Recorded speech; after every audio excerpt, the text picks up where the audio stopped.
Oh, hello. You were brave enough to come back, eh? I'm not spooky at all. I'm not. I'm too adorable to be spooky. Anyway, welcome back to another spooky video.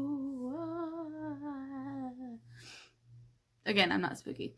Of course, every Friday until Halloween, we are doing spooky videos.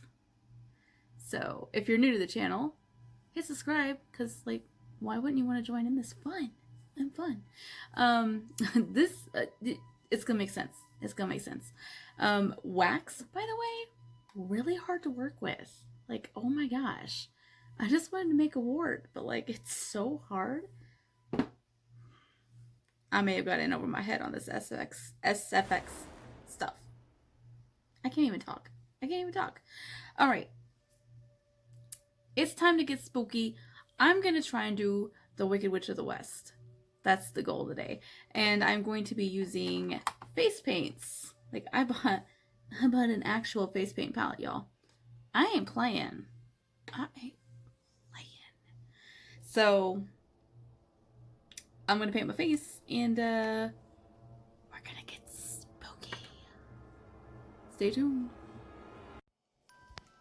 Do you ever stop and think about how inherently creepy hotel rooms are? They try their best to be warm and inviting, but they come off sort of generic and cold. It's not home. It in no way feels like home. How many people have stayed in that room before you? What did they do? Why were they there? Did they live or did they die? Mary considered herself an amateur paranormal investigator. She ran a YouTube channel and she would go around to various haunted hotspots trying to get evidence of the unknown. She'd recently hit 10,000 subscribers on her channel and wanted to do something major, You gotta celebrate that victory. So she found a hotel, kind of not close by, but, drivable distance, that had a room that people found so disturbing to stay in that they had made the decision to not rent it out. Mary was hyping it up on social media, and all of her followers were really getting into it. Oh, Mary's gonna stay overnight in a haunted hotel, the most haunted room. Very, very big event for her. And she'd reached out to the manager to see if they would allow themselves to be interviewed on camera about the room, but of course they declined because that's sort of negative attention to the hotel and they didn't want that. But one of her followers came forward and said, "My mom used to be a housekeeper at that hotel. She'll talk to you." So Mary drives to this hotel, and it's a pretty normal hotel right in the heart of the business district of the city.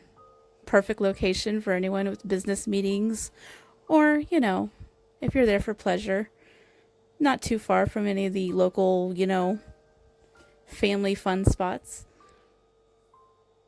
So she checks in, and of course they knew that she was coming, and they said, "Okay, well, we've freshened up the room for you, but we really haven't done much else in there. It's ready for you whenever you're ready."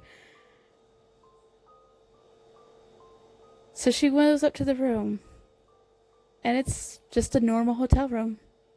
Nothing seemingly sinister about it.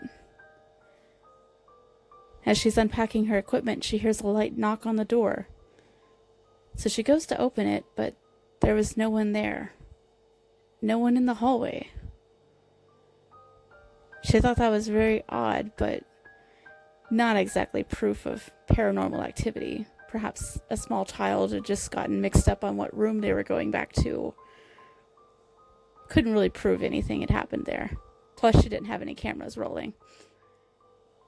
She continues to take everything out, kind of testing the equipment, make sure everything's fully charged, ready to go. And she decides to leave a camera running in the room while she goes to have dinner and then meet with the ex-housekeeper of the hotel. So she goes to eat, meets up with the ex-housekeeper. The ex-housekeeper had worked there 10 years at the hotel. And she said she very rarely got assigned to clean that room 203. But she had heard its reputation for many years. Mary said, well, what's the reputation? Like, what do people experience in there? Because it seems like a very normal room to me. And the woman said, oh, you hear random knockings, tappings. Things will get moved around sometimes. But what really, really happens is around 2 o'clock in the morning. That's when it really ramps up, especially if someone's actually in there. It's like they feed off your energy, and it just really goes to town at 2 o'clock in the morning for some reason. And Mary said, well, what happens? She said, well, people complain of waking up with sleep paralysis. They'll see a man standing over them. Foul smells will fill the room, but you can't figure out where it's coming from. The light fixtures will turn themselves on and off. And sometimes people have even had disturbing dreams in that room. People who don't normally have these sort of dreams will have dreams of killing themselves in that room in some of the most unusual ways. And Mary said, did they tell you this? And she says, no, but I see it in their face when they're leaving. They'll have very white faces, and I'll say, are you okay? And they'll be like, there's something wrong with that room. And then I ask them what room it is, and they'll say room 203. And I say, oh, yes, there is something wrong with that room. And then they usually will open up and tell me what they experienced. And Mary said, and does that happen to you when you go in there? Like, do you hear weird things, knockings, all of that? Well, the housekeeper said, sometimes, yes. I'll be in there and I will hear knockings, tappings. One time I went in there to clean the sheets, and I smelled the smell. And of course, you know, as a housekeeper, when you smell a foul smell, you assume someone did something to the room when they stayed there, but you can't ever find anything. It's just a foul smell. And Mary said, well, what does it smell like? Can you explain it to me? She's like, it smells like sulfur and death. Well, Mary was very, very shaken, but also very excited by that interview. So she had an idea of what people experience in this room. And it sounds pretty wild. She's excited, thinking, oh, I'm going to go back and the lights are going to be flickering and I'm going to smell death. I'm going to see a man standing over me if I fall asleep. Like, this is going to be great. This is going to be such a great view for the channel. So she goes back, and she's pretty sure she left her bag on the foot of the bed, but now it was by the door. So she checked her camera, and for some reason, after she left, the footage is all warbled. Like a filter got put on it or something. It's not right. She can't see distinctly what's happening in the room. So she goes to the front desk and she said, hey, this is Mary in 203. Did anyone come in the room while I was gone? Housekeeping or anybody? Because my bag's moved. And they said, no one's been in your room. No one would go in that room. We know that you're doing an investigation and we're staying clear. Anything that happens in there, that's you. Well, she said, well, my bags moved, and I had a camera running, and the footage is messed with. Someone's tampered with my camera. And they said, no ma'am, there's only 3 housekeepers on staff, and they've all been told to stay clear of your room. No one went in your room. Well, Mary's a little shook at that. Either someone in the hotel is playing a prank on her, or something in the room is playing a prank on her. So she gets her camera out, because, you know, that's significant. She's got to tell everyone about it. And while she's filming, she hears the knocking again. This time a little louder. And not on the door to the room, but from the bathroom. So she quickly goes into the bathroom, still rolling. There's nothing in the bathroom. Nothing going on. Totally ordinary bathroom. And no more knocking. Well, she stops filming and then runs it back to see if she caught anything on camera, because, like, surely it picked that up. And again, the footage is distorted, warbled. Nothing's quite right. Mary's getting really frustrated. Like, why is all the footage coming out like this? It doesn't make sense. She's never experienced that anywhere that she's filmed before. But she keeps on keeping on, because this is what she's here for. This is what she's going to do. So she keeps filming. She starts trying to talk to the spirits, but of course, she's not hearing anything. No knocking, nothing. She decides to sign off for a while, but she mentions that, you know, when she talked to the housekeeper said at 2 a.m., that's when things really get going in that room. So she turns off most of her equipment, because she wanted to recharge some of the batteries, make sure everything's good to go for 2 a.m., because 2 a.m., the room's going to put on a show. She just knows it. And she kind of dozes off around midnight. She didn't mean to, but it happened. She wakes up suddenly, and she can't move. She can't breathe. All she can do is open her eyes. And there's a shadow of a man standing over her by the side of the bed. She can't distinctly see any of his features, but he's standing there, staring at her. She can't move. Nothing is happening. It's like time is standing still. And then she distinctly hears someone whisper in her ear, "Why are you here?" And then just like that, she could move again. The man was gone. She quickly goes to the camera, hands shaking, to see if it caught any kind of anything. And again, the footage is all distorted. No proof of anything happening. So she gets out her phone and see if maybe she can film on her phone and it not come out like that. And she talks about what happened, what she saw. And again, the footage is all distorted. You could see her face, but it's not her face. The features just aren't quite right.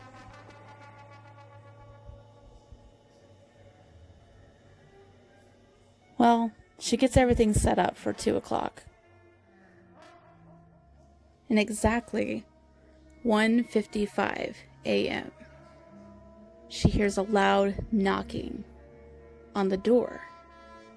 And she opens it up, and it's the night manager. And he said, "Ma'am, is everything okay in here?" And she said, "Yes." And she said, I'm fine. I took a little nap. And he said, "Well, I don't know if you were screaming in your sleep or something, but there's people in the room next to you and they said they heard screaming coming from your room. And she said, no, I haven't been screaming. He's like, okay, well, if everything's okay in here. She said, yeah, everything's fine. And he left. And she thought, well, that's weird. Not only has she not been screaming, but she couldn't even move. Why did they hear screaming?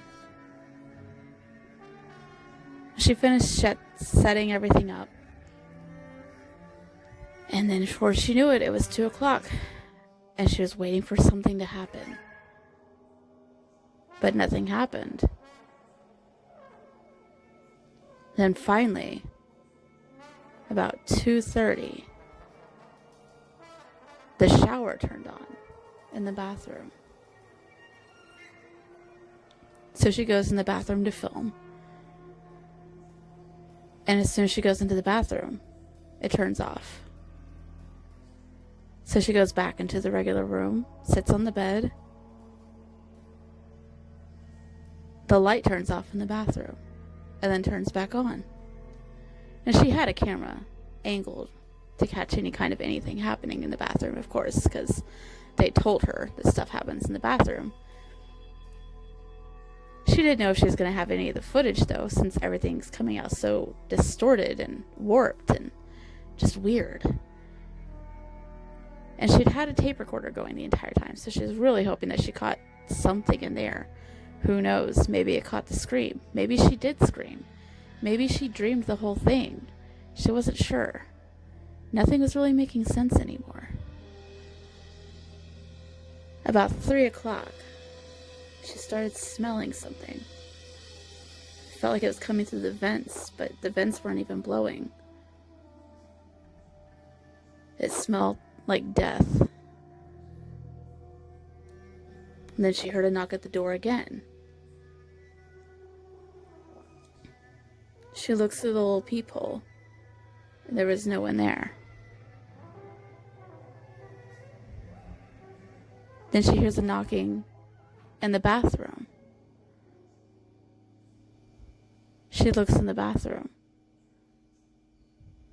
and there's no one there. But she caught her reflection in the mirror. And it wasn't quite right. Like, it was her, but it, again, like on her phone, it wasn't her. And then she saw a shadow behind her. She turned around and it was gone.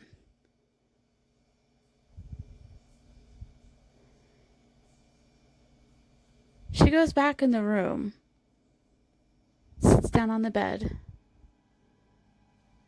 and again she hears a knocking at the door. She goes, she looks at the door, and again, it's the desk manager. She opens the door and he said, "I'm so sorry, but the people next door are complaining about screaming again.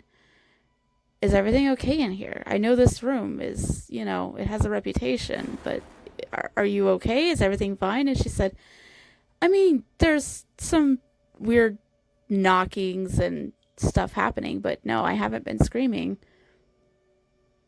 He's like, "Are you sure? Like, are you alone in here? Because they said it distinctly sounded a woman saying, 'Please, God, help me.'" Well, Mary was shook at that, and she said, "No, I haven't been screaming. I mean, I investigate things like this all the time. Like, it's exciting, but nothing has scared me that I would be screaming for God." He said, "Okay, as long as everything's okay in here." And he leaves again.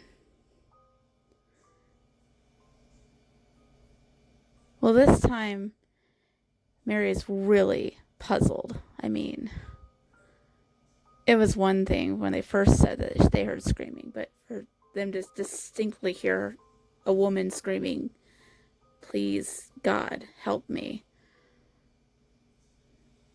But she wasn't screaming at all. She knows that she wasn't.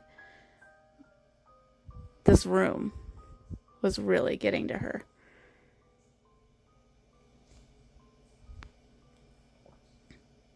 So Mary hears knocking in the bathroom again. Again, she goes in there with her camera, ready to catch some kind of something. And the shower turns on again. She asked the spirits if they could turn the water off, and it turned off immediately. And then the door to the bathroom slams shut while she's in there. She looks in the mirror. Again, it's her face, but it's not her face. And the shadow starts forming behind her. And somehow she knows that it's the man that was staring at her while she slept. And again, she hears a whisper in her ear.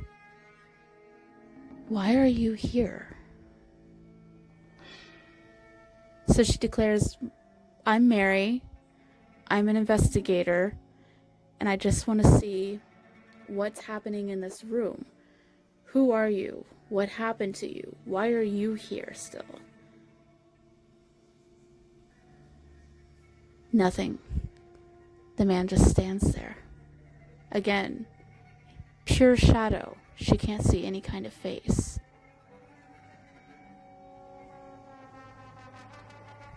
She looks in the mirror. And again, there's something wrong with her face. It's not her face.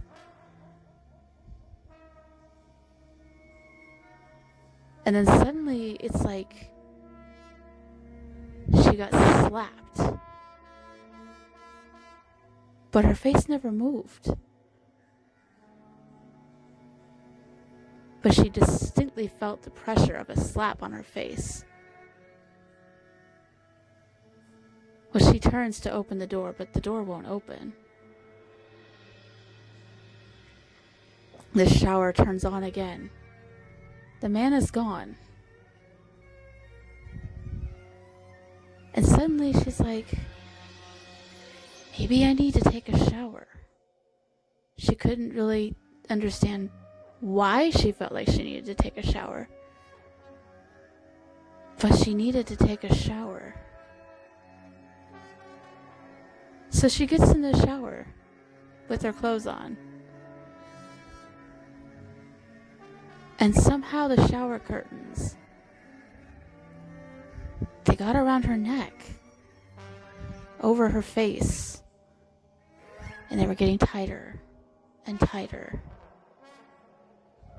She started screaming, but nothing was happening. It wouldn't stop. The last thing she ever yelled was, "Please, God, help me."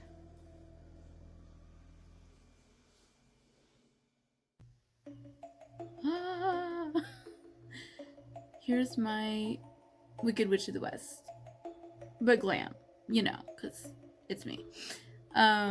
I love this hat, by the way. Like, okay, here's like the full effect.